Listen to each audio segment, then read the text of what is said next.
सब लोग आगे इंतजार करना पड़ेगा।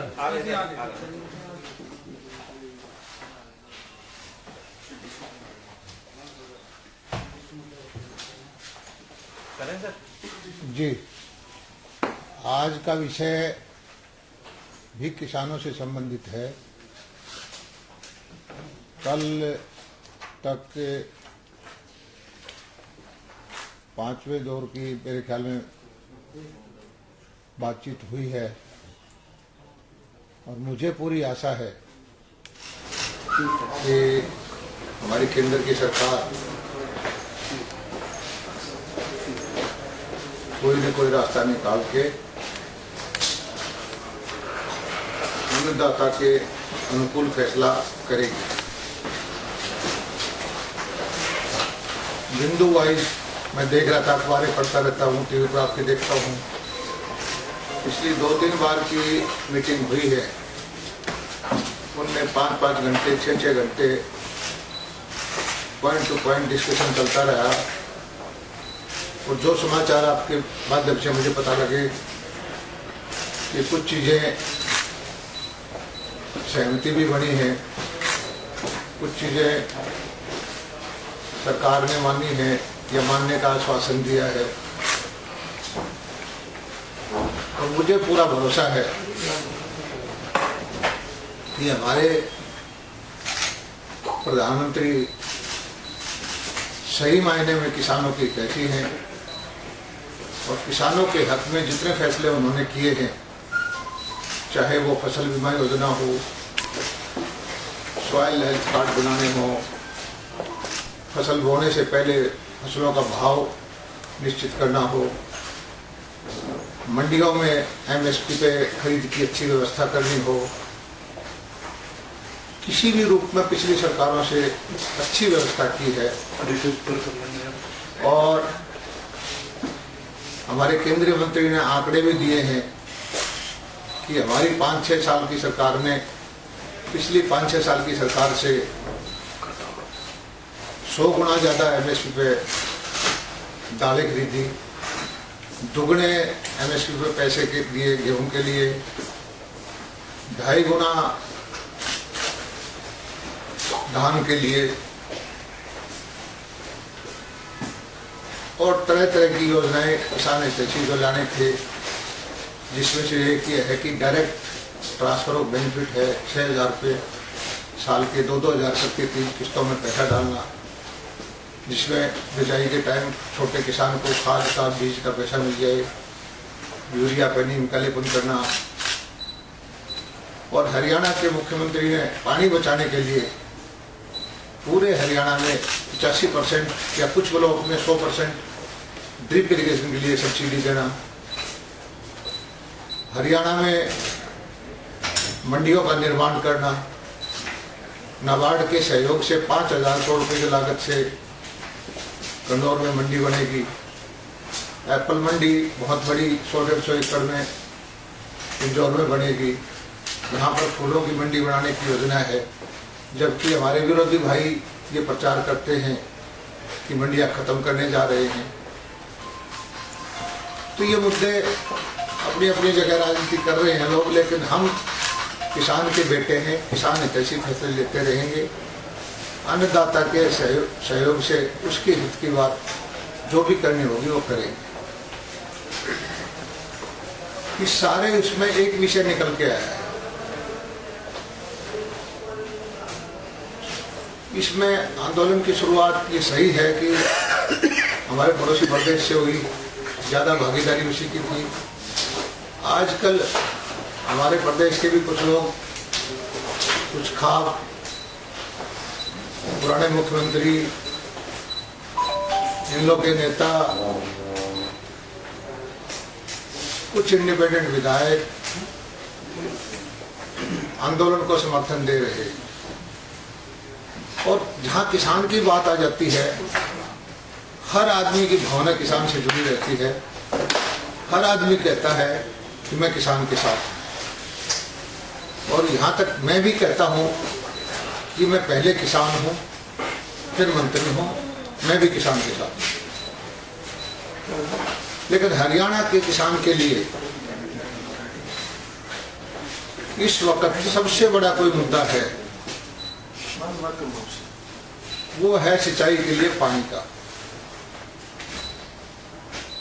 सारे मुद्दे सेकेंडरी हैं, पहला मुद्दा है सिंचाई के लिए पानी चाहिए। हमारे दक्षिण हरियाणा के 7-8 जिलों में हालात ये है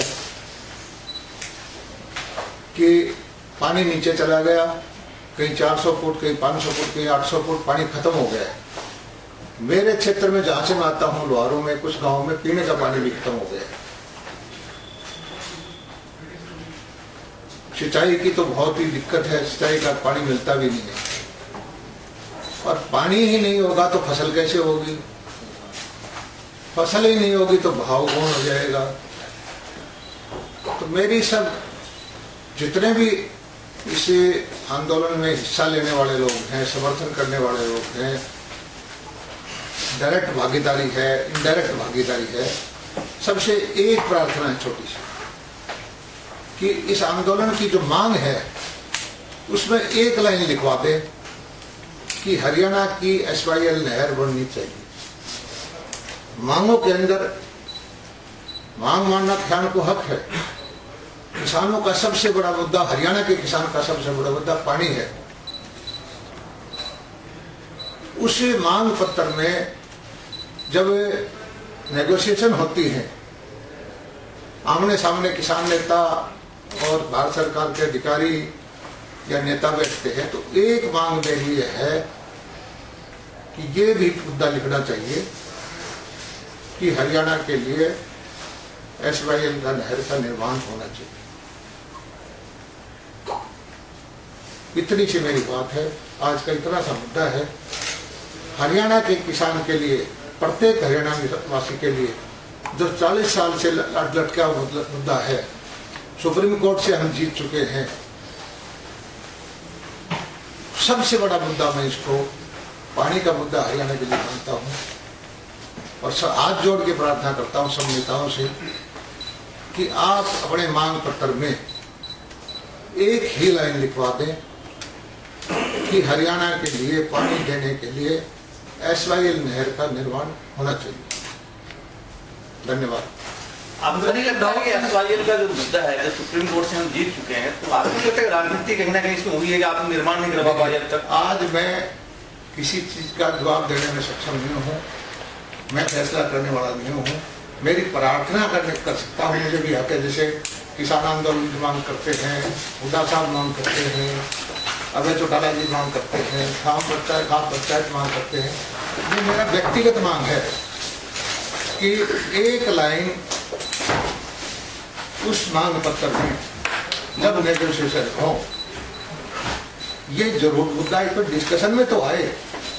हरियाणा की जीवन रेखा है, हरियाणा के किसानों का जीवन मरण का सवाल है, और हरियाणा आगे जो है बगैर पानी के हरियाणा का किसान बर्बादी की तरफ बढ़ जाएगा। इतनी सी बात। मंत्री जी, आपने कहा कि 6 साल आप उसके साथ रहे, 5 साल उसके साथ रहे, मुझे केंद्र में आपकी सरकार है, मैं किसी को देश में आपकी सरकार है, पीछे किसने क्या किया, आज क्या कर रहा है, आगे क्या होगा, ना किसी को क्रिटिसाइज करता, ना किसी को कसूरवार बताता। मेरी छोटी सी मांग है कि मांग पत्र में एक लाइन जोड़ दी। तो किससे लाइन किससे जो किसान नेता है, जिसमें किसानों के समर्थक है, जो खाप पंचायत मंत्री जी की केंद्र सरकार में चाहिए मांग पत्र में मांग लिखने से किसको मंत्री, जब हम सुप्रीम कोर्ट से केस जीत चुके हैं तो किसान के लिखने से क्या होगा? या तो केंद्र सरकार जिम्मेवारी है। सुनिए, एक चीज है कि मांग तो रखना नाजायज नहीं है, तो किसानों की ऐसी कोई भी मांग हो, मांग रखना तो गलत नहीं है। मैं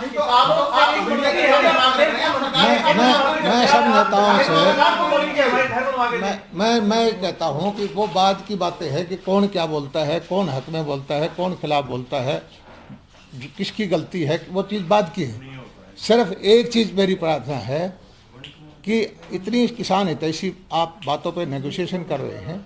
मैं हरियाणा का किसानों का मंत्री होने की वजह से या हरियाणा का किसान होने की वजह से इतनी सी बात चाहता हूँ कि एक लाइन अपनी मांगों में जोड़ दिया जाए तो किसी का नुकसान नहीं होना। मंत्री जी ये एक लाइन क्या अभी तक खट्टर साहब ने बोला है मोदी साहब को? मुझे नहीं पता किसने क्या बोला नहीं बोला। मैं ये जो बात सरकार ने अभी तक मांग की है कि नहीं की? मैं ये जो चीज़ है कोई सरकार की तरफ से नहीं बोल रहा। जिस तरह से जगह जगह से बयान आते हैं इस तरह से एक किसान होने के नाते, जयप्रकाश दलाल हरियाणा का किसान होने के नाते किसान भाइयों से, किसान संगठनों से, सारे नेताओं से, विपक्षी पार्टी के नेताओं से, हमारी पार्टी के नेताओं से, सब पार्टियों से प्रार्थना करता हूँ एक लाइन लिखवा दें। तो सर किसान होने के नाते क्या आपको ये तो सर कानून विपक्ष ठीक ये लगता कह रहा है है कि आपने जो चाइना और पाकिस्तान का जो बयान दिया था उस पर आप और काफी किसी काम विषय किए। पे मैं कोई भी इस वक्त नहीं बोलना चाहता। हुड्डा साहब कह रहे हैं कि आपातकाल बुलाएंगे, आपातकाल सेशन बुलाने की बात की है। मैं हर चीज़ का जवाब आपको दे दूंगा। पहले मेरी एक प्रार्थना है कि सारे किसान हितैषी नेता, सारे किसान हितैषी संगठन, सभी पार्टियों के, मैं ये नहीं कह रहा कि मेरे पार्टी वाले भी ना करें, सभी पार्टी के लोग इस मांग पत्र में एक लाइन लिखवा। मंत्री जी किसानों को विदेशी फंडिंग मामले में मैं आपने जो बयान दिया था और भूपेंद्र सिंह हुड्डा ने और इस्तीफे की मांग की है आपकी, और क्या कहेंगे बताओ? मेरे इस्तीफे लेने देने से किसानों का फायदा होगा तो मेरा इस्तीफा ले ले। पहले मेरा इस्तीफा मांगना चाहें तो मांग लें, बगैर इस्तीफे भी काम कर लूँगा। मुझे किसान का हित पहले देखना है, हरियाणा का किसान का हित। हरियाणा में पानी चाहिए, पानी मिलेगा तो किसान को भाव का फायदा होगा, पानी मिलेगा तो फसल होगी, पानी ही नहीं होगा तो कुछ भी नहीं फायदा होगा। हुड्डा साहब ने कहा कि जेजेपी के विधायक संपर्क में हैं, भाजपा के वो विधायक संपर्क में हुड्डा हैं, साहब स्थानीय से विधायक संपर्क में हैं। वो- सरकार कैसे बचाएंगे? मैं राजनीति की बात आज नहीं करना चाहता। मेरा मुद्दा सिर्फ एक है, इससे बाहर मैं आज नहीं बोलना अच्छा, चाहता। आपको लग रहा है किसान मुद्दा आपको भारी पड़ रहा है? नहीं कोई बात देश नहीं, की सरकार को भारी पड़ रहा है? अच्छी बात है। कोई आप कृषि मंत्री हैं, अगर किसान ये नहीं चाहते कि हमें ये विधेयक चाहिए या ये बिल चाहिए, मेरा तो मुद्दा क्यों चुका जा रहा ऐसा है, क्यों चुका? आपसे हाथ जोड़ के प्रार्थना है, मेरी मुद्दा आज का सिर्फ इतनी सी बात है कि हरियाणा के किसानों के हित का सबसे बड़ा मुद्दा जो मैं व्यक्तिगत तौर पर समझता हूँ कि पानी होगा तो हरियाणा का किसान खुशहाल होगा, पानी होगा तो फसल होगी, फसल होगी तो भाव मिलेगा, भाव मिलेगा तो किसान को फायदा होगा, बगैर पानी कुछ नहीं होना। आपने अभी कहा कि जो भी बातचीत हुई वहाँ पर उसमें कोई संशोधन में कुछ मैं बातचीत का हिस्सेदारी नहीं है, आपके माध्यम से ही मुझे पता मेरा लगता कहने है। का मतलब किसानों ने सरकार के संशोधन प्रस्ताव को ठुकरा दिया है, आप कह रहे वो केवल वो रद्द करने कोई की बात मांग नहीं, पर बात कर रहे हैं। ऐसा है कि 5 दौर की बातचीत 7-7 घंटे बात हुई है, कुछ तो बात होती होगी, क्या होती होगी मैं तो हिस्सेदार कृषि नहीं विधेयक से हूँ। पहले बातचीत क्यों नहीं हुई कृषि किसके? मंत्री जी? बात चल रही है ना इस पे। नहीं, विधेयक लाने से पहले बातचीत आज क्यों नहीं की गई? आज मैं अपना पक्ष रखना चाहता हूँ, अगली प्रेस कॉन्फ्रेंस में आप लोगों का